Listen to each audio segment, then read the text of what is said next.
ها بسم الله الرحمن الرحیم. پرون مونږه په صرفو کې د ثلاثي مجرد قوانین ویلیو. صرف د ثلاثي مجرد اخیری د اسم ظرف قانون زمونه پاتې شوی،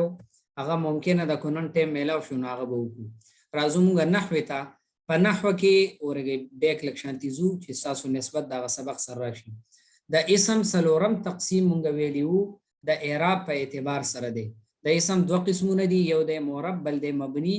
د معرب ته اسم متمکن ویل کیږي او د اسم متمکن زموږ سره 16 قسمونه دي. دا به ان شاء الله مونږه په تفصیل وایو. د اسم دویم تقسیم زموږ سره مبني دی. د مبني دو قسمونه دي، یو د مبني الاصل بل د مبني غیر اصل. مبني اصل ستوي چې هغه د اصل وضع په اعتبار سره، یعنی بیسیکلی دا مبني وي بیسیکلی، او هغه درې دي: تمام حروف، امر حاضر معروف او فعل ماضی. صحیح ده جی؟ ها. او مبني غیر اصل ستوي. مبني غیر اصل هغه ته وي چې د خو د بیسیکلی د مبني نه دی، خو د مبني الاصل سره د دې مشابهت ته، نو د دې مشابهت د وجنا مونږ دیتا مبني غیر اصل وایو. هغه مبني غیر اصل زموږ سره دا اته دي. اوس په دې کې ار یو کې سناسه د مبني الاصل سره مشابهت شته دی، هغه به مونږ الته وایو. صحیح شو؟ ها. اوس خبره دا ده دا معرب به مونږ مخکې روسته وایو، اول به مبني ته راشو. نو په مبني کې د مبني الاصل ته ضرورت نشته، بس دا قسم څومره چې حروف دي کنه دا مبني دي، او څومره هم چې دغه دي کنه د امر حاضر معروف، نو دا هم د مبني دي، او دغه شانتي فعل ماضی هم مبني ده، نو دې ضرورت نشته. البته مبني غیر اصل طرف ته کومه راللو، نو پاره کې راځو مونږه ها مبین پکې لیکل کوي. هغه کې مونږ راځو مبني غیر اصل زموږ سره اتري. په دې کې اولنې کم یو دی ضمایر. نو راځو جی ضمایر طرف ته. ها ضمایر ګورئ، د ضمیر مکمل تفصیل چې کم دی هغه دا دی. دا نقشه باندې چې مونږ پوه شو، بس په دې ټول سبق باندې پوه شو. ګورئ جی ضمایر زموږ سره درې دي، کم ته چې مونږ په انګلیش کې غالبا پروناون وایو. پروناون ورته وایو. صحیح ده؟ ناون اسم ظاهر ته وایي، پروناون اسم ضمیر ته وایي. دا اسم ضمیر ګوره هی شیټ وغیرہ موږ استعمالو کړه، خو دلته خو کاته جدا ده. نو ګوري دا ضمیر زموږ سره درې قسم دي. یو زموږ سره ضمیری مرفوع دی، بل زموږ سره ضمیری منصوب دی، بل زموږ سره ضمیری مجرور دی. صحیح ده جی؟ بیا د دې مرفوع زموږ سره دوه قسمونه دي: ضمیری مرفوع متصل، ضمیری مرفوع منفصل. او د ضمیری منصوب هم زموږ سره دوه قسمونه دي: یو د ضمیری منصوب متصل او بل د ضمیری منصوب منفصل. او د مجرور زموږ سره صرف یو قسم دی، هغه د متصل. هغه څه شی دی؟ متصل دی. خجی بیا راځو مونږه ضمیری مرفوع متصل طرف ته. دا ضمیری مرفوع متصل مزید چې دی نو په دوه قسمونو باندې تقسیم دی. یو ته ضمیری بارز ویل کیږي، بل ته ضمیری مستتر ویل کیږي. بارز وی ښکارا ته، یعنی هر هغه ضمیر چې هغه ښکارې وي مونږ په خپل سترګو باندې اینو. لکه تاسو ګورئ ضربتا، په دې کې دا تا ضمیر مرفوع دی. مرفوع ولې دی؟ ځکه دا تا د دې لپاره فاعل دی، او فاعل د مرفوع په حالت کې وي. اوس دا مرفوع دی. او متصل دی. متصل ولې دی؟ متصل هر هغه ضمیر مرفوع ته ویل کیږي چې هغه د فعل سره متصل راغلی وي، ایڈجسټ وسره راغلی وي، یو ځای وسره راغلی وي. ضربته کې دی تا ته کومه خیالو کو، نو دا د ضربه فعل سره متصل راغلی دی کنه، لہذا دا متصل شو. او بارز وی ښکارا ته، چونکه ضربته کې دا تا دا فاعل دی او دا مونږ ته بالکل ښکاری برابر مونږ ته ظاهره کې ښکاری، لہذا دا زموږ سره ضمیر مرفوع متصل بارز شو. صحیح شولا؟ ضمیر مرفوع متصل بارز شو.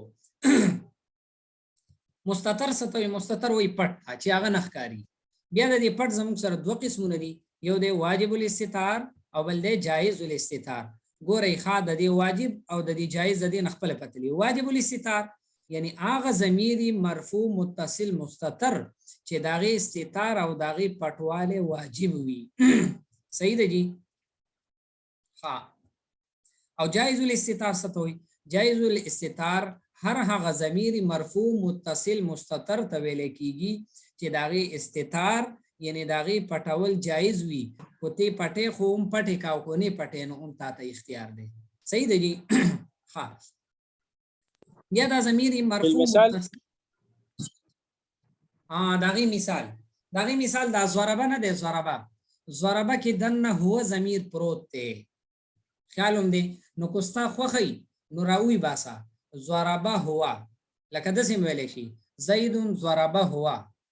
او دسم ویل شي چې زید ضربه اوس هغه هو پکې نشته به هغه پکې دنه پټ پروت دی هغه کې مستتر دی خو چونکی پټول جایز دی نو لہذا د ضربه کې چې کم هو ضمیر دی هغه ته جایز الاستتار ویل کیږي صحیح شول جی ضربتا پدې کې دا از رب د امر صيغه چې کم ده پاغي کې ضمیر متصلم دی پکې او مستترم دی پکې پټ دی خدایي استتار واجب دی داغي پټول واجب دی د ضرب ته کې دنه انت پروت دی لکه موږ شوی کنه تو مار نو د دې تو د لپاره لفظ ونشته انت شتخ واغه پدې کې پټ دنه پروت دی او داغي پټول واجب دی لہذا دیتا واجب الاستتار ویل کیږي اوس په کوم صيغو کې با ضمیر مرفوع متصل مستتر واجب الاستتاری او په کوم صيغو کې با ضمیر مرفوع متصل مستتر جائز الاستتاری نو هغه به ان شاء الله دلته تاسو په دې تفصیل کې وایو په دې تفصیل کې بلان دي تاسو وایي صحیح دی په هر حال دا د ضمیر مرفوع متصل پورا بلکې نفس د ضمیر د پروناون پورا تشریح چې دا تاسو مخه ته رااله اوس راځو دی خو دا غي تیوري ده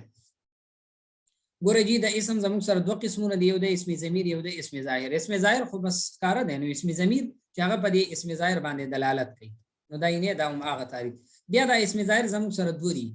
یو چې کوم دی په متکلم باندې دلالت کوي لکه انا یو په مخاطب باندې دلالت کوي لکه انت یو په غایب باندې دلالت کوي لکه هو صحیح شول جی بیا د دې ضمیر زموږ سره درې قسمونه دي مرفوع منصوب مجرور بیا د ضمیر مرفوع موږ سره دوه قسمونه دي متصل او منفصل بیا ضمیر متصل تاسو ما ویلیو ضمیر متصل هر هغه ضمیر ته ویل کیږي چې هغه د خپل عامل سره یو ځای راشي د خپل عامل سره ایڈجسټ راشي او په ترکیب کې فاعل یا نائب فاعل جوړیږي دا بنیادی خبره ده چې دا یاد لرئ خلی ضمیر مرفوع متصل هر هغه ضمیر ته ویل کیږي چې هغه د خپل عامل سره ایڈجسټ راشي یو ځای راشي او په ترکیب کې فاعل یا نائب فاعل جوړیږي لکه ګورئ ښا ضربه کې هو دی کنه ضربه کې الف دی ضربو کې واو دی ضربت کې هي دی ضربتا کې الف دی ضربنا کې نون دی ضربت کې تا دی ضربتما کې تما دی ضربتم کې تم تی کې ضربته کې تی ضربتما کې تما ضربتن کې تن ضربتو کې تو ضربنا کې نا نو دا ټول دی پر فاعل دی لکه ګوره ضربت کې هي دی کنه نو دا هي د دې ضربت د لپاره ضمیر مرفوع متصل دی او د په ترکیب کې فاعل واقع کیږي صحیح دی جی ها ضمیر مرفوع منفصل څه ته ویل کیږي موږ آسان دا ویلی شو چې دا بالاشاره دی بس تاسو په زبان کې بل اشاره ورته ویلی شو بالکل دی واو نائب فاعل عمل راکی جی نائب فاعل مثال درکما د نائب فاعل مثال دی چې دین واغه دا شو ضربتو خیال دی پدې کې دا تو نه دی ضربتو د دې معنی دا مې مارا گیا نو دا مې چې دا مفعول به دی دا فاعل نه دی کنه خو د فاعل په ځای راغلی دی نو لہذا دې ته نائب فاعل ویل کی لکه دا د فاعل نائب دی خپل فاعل نه دی د فاعل نائب په دې اعتبار سره څنګه چې فاعل مرفوع وي نو د سیدا مفعول چې د مرفوع راغلی دی نو په دې وجه سره دا د فاعل نائب شو دې ته نائب فاعل ویل کی به هر حال فعل مجهول کې چې کم ضمیر وی کنه ضمیر مرفوع فعل مجهول کې چې کم ضمیر مرفوع وی هغه ته نائب فاعل ویل کیږي صحیح شول جی ها ضمیر مرفوع منفصل منفصل د دې لفظ نه پته لګي هغه ضمیر چې هغه مرفوع وي او سوي یعنی مطلب دا چې فاعل یا نائب فاعل وي خدا دا چې منفصل وي یعنی د عامل نه منفصل وي د عامل نه جدا وي عامل के साथ मिल करना आए چې د عامل سره نشي وي علامت دا ده چې د په ترکیب کې مبتدا یا خبر جوړيږي په ترکیب کې به مبتدا یا خبر جوړيږي لکه ګوره هو هما هم هي هما هن انت انتم انتم انتم انتن انا نحن دا ټول چې دینو دا به یا مبتدا جوړيږي یا خبر جوړيږي لکه زه تاسو له دې مثال درکوم چې هو قائم نو تاسو دې هو ته وګورئ دا ضمیر مرفوع دی ولی مرفوع دی علامت دا چې د مبتدا واقع شوی دی خیال دی او دا مبتدا او خبر چې د مرفوع وي او فاعل او نائب فاعل د مرفوع وي خو دا مبتدا او خبر چې دی د چې کله ضمیر راغی نو د خپل عامل نه جدا وي نو تاسو وګورئ هو سره ضربا یا قام یا یقوم یا یذهب یو فعل وسره شته نشته د خپل عامل نه دی جدا دی بل دا خبره ده دا به ان شاء الله روز تاسو وای دی هو له چې چا عمل ورکړی دی یعنی د دې عامل هغه عامل ته عامل ابتدا وي او هغه ابتدا عامل چې کوم دی نو هغه دلته نشته دی په نظر نه راځي نو لہذا د خپل عامل نه منفصل شو جدا شو صحیح ده جی بیا دا ضمیر مرفوع متصل چې دی نو د دې دوه قسمونه دي یو د بارز یو د مستتر بارز تاسو ما ویل چې هغه په نظر باندې راځي لکه ګوره ضربا کې الف نو دا د الف پکې په نظر راځي کنه ضربو کې واو نو دا په نظر راځي ضربتا کې الف دا د الف په نظر راځي ضربنا کې نون په نظر باندې راځي ضربتا کې تا په نظر باندې راځي توما تم تی توما تن او تو او تو او نا نینه نو دا ټول ښکاری کنه پدې کې نو لہذا دته ضمیر مرفوع متصل بارز په نظر باندې راځي مطلب ویل کېږي مو په نظر هم راځي او دی او دا په ویل کېږي چې دا تاسو دا تلفظ ډیر زیات بهتر دی دا قسمه خبره ډیره بهتره ځکه بعض یو نیم چې دی هغه بنم ویل کېږي خو ښکاری بن ویل کېږي بنو خو ښکاری به نو دا خبره ډیره مزیدار ده چې دا ویل کېږي صحیح ده جی بیا ضمیر مستتر چې هغه ظاهر نه وي یعنی پټ وي په نظر باندې نه راځي لکه ګوره ضربه کې هوا نو ګوره دې ضربه کې دنه هو دی تاسو ښکاری نه ښکاری دنه خو دنه دی کې پټ پروت دی ضربت کې هي دنه پروت دی خیالوم دی خو تاسو نه ښکاری ما تم نه ښکاری خدا دا چې د نحوی چشمه په سترګو کړی بیا سړي ته ورو ښکاری خدي بیا د مستتر دوه قسمونه دي یو دی واجب الاستتار او بل دی جائز الاستتار صحیح ده جی واجب الاستتار څه ته ویل کېږي کسی اسم ظاهر के बजाय वही ضمیر ही इन सिगों के लिए फाइल या नाइब फाइल बनती है واجب الاستتار نه دی دقه ضمیر ولا فاعل یا نائب فاعل جوړیږي دقه ضمیر لکه ګوره اضرب دی نو پدې کې چې دنه کم ضمیر دی انت نو دقه ولا فاعل جوړیږي بل به ولا نه راوباسي او جائز الاستتار څه مطلب دی چې پدې کې کم ضمیر دی هغه ته د پر فاعل جوړول شي او د دې نه علاوه یو بل اسم ظاهر ولا فاعل جوړول شي لکه مثلا تاسو ما یضربو وي نو ګورئ د یضربو د لپاره هو ضمیر فاعل راوباسل شي او اسم ظاهر ولا فاعل جوړول شي لکه مطلب زبدا ویما چې یضرب زیدون شو ویني دی وخت کې یضرب زیدون دا زیدون د یضربو د لپاره فاعل دی کنه هو ولا ولې راوباسي خیالوم دی فاعل یو وي دوه درې نشي کېدلی نو چې زیدون دی ولا راوباسو نو یضربو کې دنه د هو ضمیر ضرورت نشته اوس یضرب چې کوم دی پاغه کې به ته فاعل اړو راوباسي نه پاغه کې دنه فاعل پروت دی دا واجب الاستتار دی صحیح ده جی تاسو ما ویلي چې واجب الاستتار به کوم ځای کې او جایز الاستتار کوم ځای هغه دا دراغه واجب الاستتار په سلورو ځایونو کې یو واحد مذکر مخاطب فعل مضارع په صيغه کې لکه تضرب کې انت همدغه رنګي واحد مذکر مخاطب فعل امر په صيغه کې لکه اضرب کې انت دغه شان واحد متکلم فعل مضارع په صيغه کې لکه اضرب میں انا دغه شان جو متکلم فعل مضارع په صيغه کې لکه فنضرب کې څه شي نحنو صحیح ده جائز الاستتار چې دا په درې مقاماتو کې یو په واحد مذکر غائب کې بس واحد مذکر غائب کو د ماضی او کو د مضارع وي دغه شان واحد مؤنث غائب کو هغه د ماضی او کو مضارع وي دا چاهے ماضی هو چاہے مضارع هو او چاہے مجهول هو یا معروف هو خیالم کړه دې چاہے ماضی مجهول هو ماضی معروف هو چاہے مضارع معلوم هو مضارع مجهول هو خیالم دې په دې ټولو کې دارات لشي دا د دوانو د لپاره لګي د دې لپاره هم لګي او د دې لپاره هم لګي همدغه رنګه تمام اسماء صفات میں څومره چې اسماء صفات په دې کې اسم ضمیر جائز الاستتار پکې پروت دی یعنی جائز دی ساده لپاره هغه اسماء صفات څومره دی هغه پاندې ګوري خو دا ډیر بنیادی سبق دی اسم فاعل اسم مفعول صيغه مبالغه صفت مشبہ اسم تفضیل دا ټول اسماء صفات دي لکه زبدا ویم ضاربون نو په دې ضاربون کې دنه هو ضمیر راوباسل شي او اسم ظاهرم لکه ضاربون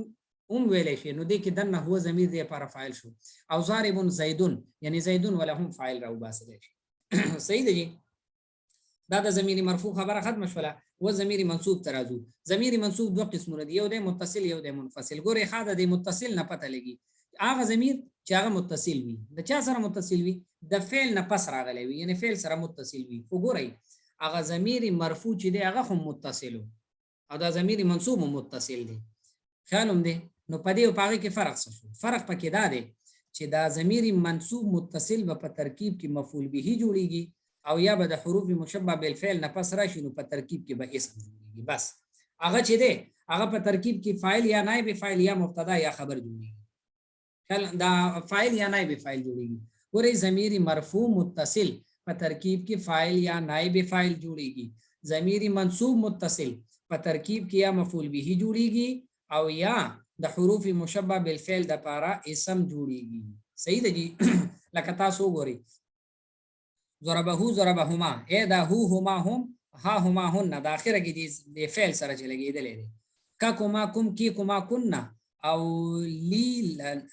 داینه نی ضربنی ضربنا دې کې دا نی او نا چې ده. نو دا تاسو وګورئ لکه ضربه بزوې ما دې کې تاسو وګورئ ضربه هو نو دا هو د دې ضربه فعل سره متصل لګیدلې ده کنه او تاسو وګورئ د دې ضربه د پر مفعول به ده کنه. د قشان ضربه هما کې هما ته وګورئ ضربه هما دا هما چې کوم ده کنه دا د دې ضربه سره لګیدلې ده. خیال هم ده او په ترکیب کې د مفعول به ده د ضربه د پر د مفعول به ده. نو لہذا دې ته ضمیر منصوب متصل وي. د قشان دې تراشي انه انهما دعهم هو هما هم ده. خو تاسو وګورئ دا ان حروف مشبه بالفعل نه دي. حروف مشبه بالفعل چی دي؟ ها ان انك ان ليت لكن ان انك ان ليت لكن او لعل دا شپږ دي. دا په خپل ځکه ان شاء الله موږ به تفصیل وایو. نو د دې نه پس چې کم اسم راشي کم ضمیر راشي هغه ته اسم وي. د دې نه پس بهرحال چې څه هم راغی هغه د دې لپاره اسم وي او هغه منصوب. نو ګورئ دا د ان نه پس چې کم دا اسم راغی دا ضمیر اسم ضمیر راغی نو دې ته څه ویل کیږي؟ دې ته ضمیری منصوب متصل ویل کیږي. انهما کې د دې هما نه دا ان نه پس چې کم هما راغی نو دې ته ضمیری منصوب متصل ویل کیږي. صحیح شو لګي؟ په هر حال دوه خبرې شولې. ضمیر منصوب متصل دی ته ویل کیږي چې د فعل سره به یو ځای راځي او په ترکیب کې مفعول به وي یا د حروف مشبه بالفعل سره به یو ځای راځي او په ترکیب کې به اسم وي. بس د آسان دي. او نه حروف مشبه بالفعل د شپږ دي. راځو جی ضمیر منصوب منفصل ته. الګ ضمیر منصوب منفصل هغه ته ویل کیږي چې هغه د فعل سره یو ځای نه راځي. د فعل سره یو ځای نه راځي. فعل وسره د سره موجود نوي خدا دا چې دیم په ترکیب کې مفعول به وي. یعنی وګوره ضمیر منصوب متصل په ترکیب کې مفعول به وي او ضمیر منصوب منفصل په ترکیب کې مفعول به وي. او علامت فرق دا دی چې ضمیر منصوب متصل دی د فعل سره متصل وي او ضمیر منصوب منفصل دی د فعل نه منفصل او جدا وي. لکه دا ګوره یاهو یاهما یاهم یا ها یاهما یاهن تر د اخره پورې دی ټول ته وګورئ. یاهو یاهما یاهم یاها یاهما یاهن یاک یاکما یاکم یاکی یاکما یاکو یاکن یا یانا. نو دا ټول دا د فعل نه جدا راځي. لکه تاسو قرآن مجید راواخلئ ګورئ الحمدلله رب العالمین الرحمن الرحیم مالک یوم الدین ایاک نعبد. نو دا ایاک د نعبد د پر مفعول به دی. نو ګورئ ایاک د فعل سره متصل راغلی دی. یعنی مطلب دا چې د ایاک نه مخکې فعل نشته روسته فعل دی خو مخکې ته فعل نشته. نو دا غي سره متصل رانغی کنه دې جدا پاتې شو دې مخکې راغی نو دیتا متصل ویل کیږي. او ضمیر مجرور د قیو قسم دی چې هغه ته متصل ویل کیږي. و ضمیر مجرور متصل علامت څه دی؟ هغه د دوه علامتونه دي. یو دا چې کو د اسم نه پس راغی نو دی په ترکیب کې مضاف الیه وي او کو د ضمیر د حروف مشبه بالفعل نه پس راغی نو دی په ترکیب کې مجرور وي. لکه د اسم مثال دی ګوره غلامه غلامهما غلامهم اقهوهما هم دی او د اسم نه پس راغلی دی غلام غلام اسم دی کنه نو دی نه پس یکم ضمیر راغی دی ته مضاف الیه وي او دی مجرور دی. غلامهما دا وګوره د غلام نه پس هما ضمیر راغلی دی کنه خیال هم دی. نو په دې وجه سره دې ته چې دی نو ضمیر مجرور ویل کیږي. ضمیر مجرور متصل او په ترکیب کې د مفعول به واقع کیږي. ها د حروف مشبه د حروف جاره نه پس چې کم ضمیر راشي هغه ته ضمیر مجرور متصل وي او په ترکیب کې د مجرور استاد دا ضمیر منصوب منفصل چې دی دا د اسم نه مخکې نشي راتلی نه چې دی به د فعل نه مخکې راځي. فعل نه وروسته نشي راتلی نه جی دی به همیشه د فعل نه مخکې. صحیح ده جی. نو راځو موږ حروف جاره ته. نو د حروف جاره نه پس چې هم ضمیر راشي هغه ته ضمیر مجرور وي. دا دینه هو هما هم نو له ینه د لام جاره ده کنه د لام جاره ده او د دې نه پس ضمیر راغی. اوس د حروف جاره 17 دي. حروف جاره سودی سطر دي هغه په دې شعر کې دا دی رايوځي دي با وتا وکاف لام و موس ومسخلا رب حاشا من دافعا على حتى الى دا په حروف کې ان شاء الله موږ په تفصیل سره وایو خدا شعر یادول لګا اسانه نو ځکه د شعر په انداز سره دل تر وصل دي نو کو تاسو یادوي نو د حروف جاره نه پس هم چې کوم ضمیر راځي هغه ته ضمیر مجرور او متصل ویل کیږي خدي دا دغه تمرین شو ایکسرسایز شو وس راځو جی اسماء اشارات بالکل مختصر دي دا بوایو کوشش کو چې اسماء موصولات ته هم راشو نو اسماء اشارات څه ته ویل کی ګورې دي یک کم چاته چې اشاره ګوره د اشاره چې کم ځکه کیږي ال تدریسي زونه یو به اشاره کوونکی هغه ته مشیر ویل کیږي بل کم چاته چې اشاره کیږي هغه ته مشار الیه ویل کیږي مشار الیه جس کی طرف اشاره کیا جائے او په کم لفظ سره چې اشاره کیږي هغه ته اسمی اشاره ویل کیږي اوس دغه اسمی اشاره د دې تفصیل دا ګوره ها ذا نه دی ذا دا د واحد مذکر د پر راځي او ذانی او ذینی دا د تسنیه مذکر د پر راځي خو صرف دومره ده چې دا ذانی په حالت رفع کې راځي او ذینی په حالت نسبی او جری کې راځي یعنی مطلب دا کو اسم اشاره فاعل جوړېدو یا د فاعل د توابع ونه یعنی نائب فاعل مبتدا خبر وغیرہ جوړېدو نو د بذان راځي او کو د حالت نسبی یا جری کې یعنی مطلب دا چې په ترکیب کې مفعول یا مفعول به یا مفعول معه یا مفعول له وغیرہ وغیرہ نو دیو بیا ذین راځي لکه زه تاسو مثال درکم ګوره رأيت هذان الرجلان نا جاءني هذان الرجلان میرے پاس وہ دو یہ دو مرد آ گئے نو هذان الرجلان دا فاعل دی جاء دا پارا کنه نو په حالت رفع کې هذان راغلي ذان راغلي او حالت نسبی مثال ورکو ګورئ رأيت هذين الرجلين میں نے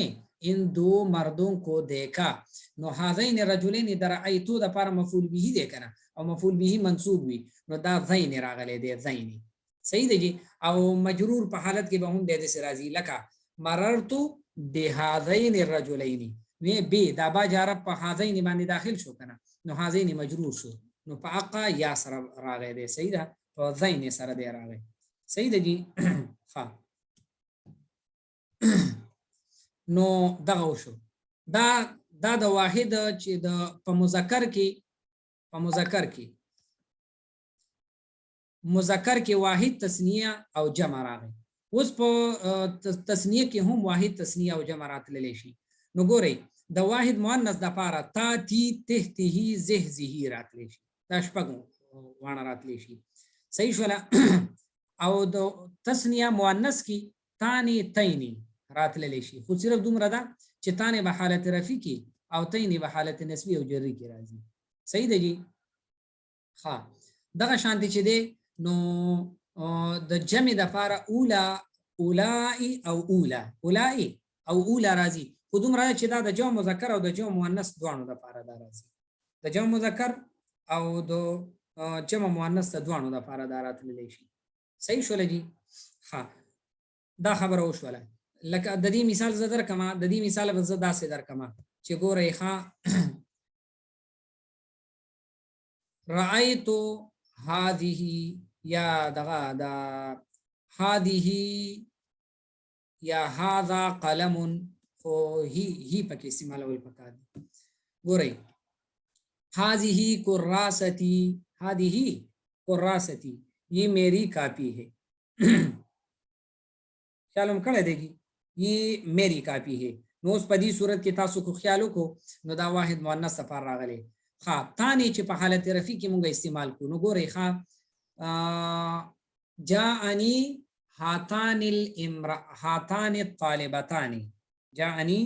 هاتان الطالبتان میرے پاس یہ دو اسٹوڈنٹس آ گئی خیالم کړه دی نو دا اوس تو تسنیه مؤنث دی او په حالت رفع کې دی ځکه فاعل دی او تینی رأيت هاتين الطالبتين میں نے ان دو اسٹوڈنٹس کو دیکھا نو ګورا هاتين الطالبتين دا د رأيت د پر مفعول به دی کنه نو په حالت نسبی کې راغلی دی صحیح شو لګي ها بیا دلته دا خبره کوي کله کله اسم اشاره په ابتدا کې ها مونږ لګو لکه ګورا هاذا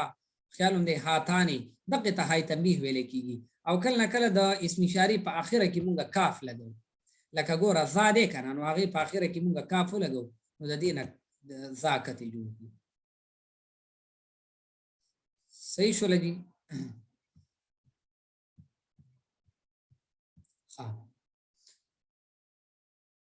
او دغه شان چې کوم دی بیا د ذا او د کاف د دې په منځ کې کله ناکله مونږ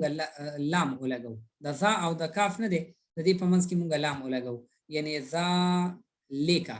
خیالوم دی و ذاک او ذالک دې منځ کې فرق څه دی نو ذاک د اسم اشاره قریب د پار راځي خیالوم کړی دی او